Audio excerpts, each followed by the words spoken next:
Hey guys, Lord Naren White here, the Holy Ghost, the one true God, back with you with the next video in my series reading The Adventures of Huckleberry Finn by Mark Twain.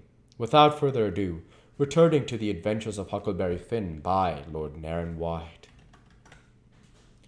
But he put his foot on the gunwale and rocked her, and shook his head, and said he reckoned he'd look around for a bigger one. But they was all locked and chained, so he took my canoe and said for me to wait till he come back, or I could hunt around further, or maybe I go better down home and get them ready for the surprise if I wanted to. But I said I didn't, so I told him just how to find the raft, and then he started. I struck an idea pretty soon.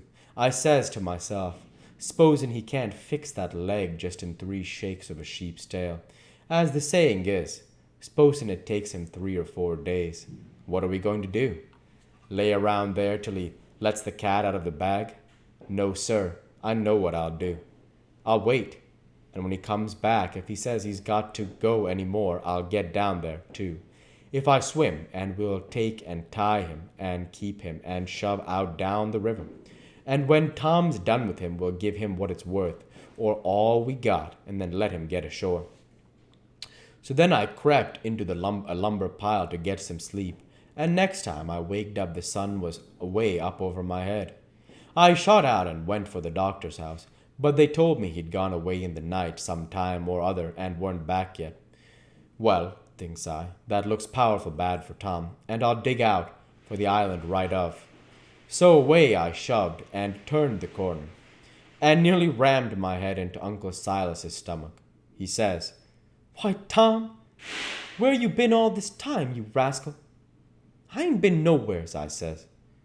"Only just hunting for the runaway black, me and Sid." "Why, wherever did you go?" he says. "Your aunt's been mighty uneasy." "She needn't," I says, "because we was all right. We followed the men and the dogs, but they outrun us, and we lost them. But we thought we heard them on the water, so we got a canoe and took out after them and crossed over, but couldn't find nothing of them. So we cruised along up shore till we got kind of tired and beat out, and tied up the canoe and went to sleep, and never waked up till about an hour ago. Then we paddled over here to hear the news, and Sid's at the post office to see what he can hear, and I'm a-branching out to get something to eat for us, and then we're going home." So then we went to the post office to get Sid, but just as I suspicioned, he weren't there. So the old man, he got a letter out of the office and waited a while longer, but Sid didn't come. So the old man said, "Come along, let Sid foot it home, or canoe it, when he got done fooling around, but we would ride. I couldn't get him to let me stay and wait for Sid. And he said there weren't no use in it, and I must come along and let Aunt Sally see we was all right." When we got home, Aunt Sally was that glad to see me. She laughed and cried both, and hugged me, and give me one of them lickings of hern that don't amount to shucks, and said she'd serve Sid the same when he come. And the palace was plumb full of farmers and farmers' wives to dinner, and such another clack a body never heard. Old Mrs. Hodgkins was the worst. Her tongue was a-going all the time, she says. "Well, Sister Phillips, I've ransacked that air cabin over, and I believe that black was crazy. I says to Sister Damrell, didn't I? Sister Damrell? He's crazy. Them's the words, I said. You all hearing me? He's crazy. Everything shows it. Look at that air grindstone. I want to tell me, to any creature in his right mind, I's going to scrabble all them crazy things onto a grindstone, Here, such and such a person busted his heart, there and so pegged along for 37 years. All that natural son of Louis somebody, and such everlasting rubbish. He's plumb crazy, is what I says in the first place, is what I says in the middle, and it's what I says last and all the time. The black's crazy. Nebuchadnezzar, sigh. And look at the air ladder made out in rags, Sister Hotchkiss," says old Mrs. Damrell. "What in the name of goodness could he ever want of? The very words I was saying no longer ago than this minute to Sister Utterbeck. She'll tell you so herself. She look at that air rag ladder. She and I, yes, look at it. Sigh could he wanted of it. Sigh, she, Sister Hotchkiss, she. But how in the nation they ever get that grindstone in there? Anyway, and who dug that air hole? And who? My very words, Brer Penrod. I was a-saying, pass that air sasser of molasses, won't ye? I was a-saying to Sister Dunlap just this minute, how did they get that grindstone in there, Si? Without help, mind you, without help. That's where 'tis. Don't tell me, Si, there was help. Si, and there was plenty of help, too. There'd be a dozen helping that black, and I'd lay I'd skin every last black on this place, but I'd find out who done it. Si, and moreover, Si, a dozen, says you. 40 couldn't done everything that's been done. Look at them case knife saws and things, how tedious they've been made.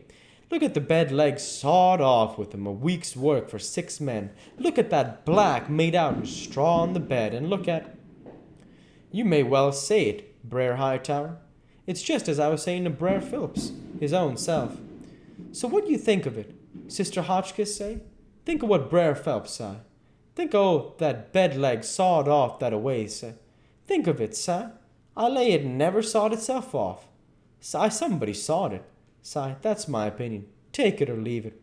It may not be no count, Si, but such as it is, 'tis my opinion. Says I, and if anybody'n start a better one, Si, let him do it. Si, that's all. I says to Sister Dunlap. Si, why dog my cats, they must have been in a house full of blacks in there every night for 4 weeks to have done all that work, Sister Phillips.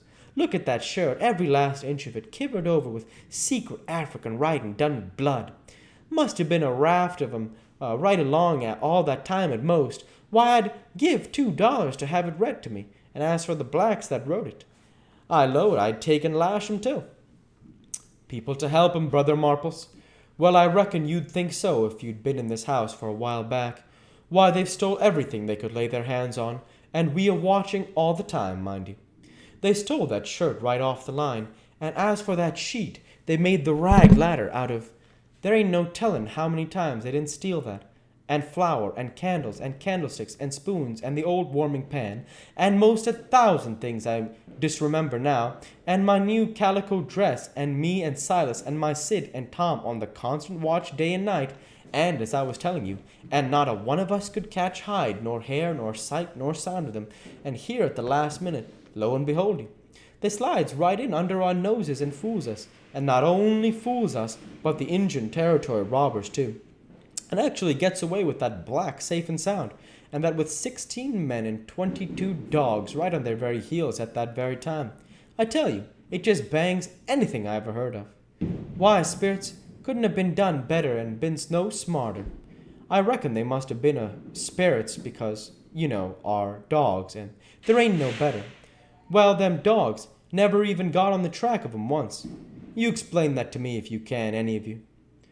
Well, it does beat. Laws alive, I never... So help me, I wouldn't be a... House thieves as well as... Goodness gracious sakes! I'd have been afeard to live in such a... Afraid to live? Why, I was that scared I doesn't hardly go to bed, or get up, or lay down, or set down. Sister Ridgway, why'd they steal the very... Why, goodness sakes, you can guess what kind of a fluster I was in by the time midnight come last night. I hope to gracious if I weren't afraid they'd steal some of the family. I was just to that pass I didn't have no reasoning faculties no more. It looks foolish enough now in the daytime, but I says to myself, there's my 2 poor boys asleep, way upstairs in that lonesome room, and I declared to goodness I was that uneasy to creep by up there and locked 'em in, I did, and anybody would. Because, when you get scared that way and it keeps running on and getting worse and worse all the time, and your wits get to addling, and you get to doing all sorts of wild things, and by you think to yourself, s'posen I was a boy, and was way up there, and the door ain't locked, and you... She stopped, looking kind of wondering, and then she turned her head around slow, and when her eye lit on me, I got up and took a walk. Says I to myself, I can explain better how come to not be in that room this morning if I go out to one side and study it over a little. So I done it. We'll go ahead and stop there for this week. As usual, I want to say thank you for watching, and I hope you enjoyed. Please like, comment, and subscribe, as it greatly helps the channel. Light be with you all. Take care, and thanks again.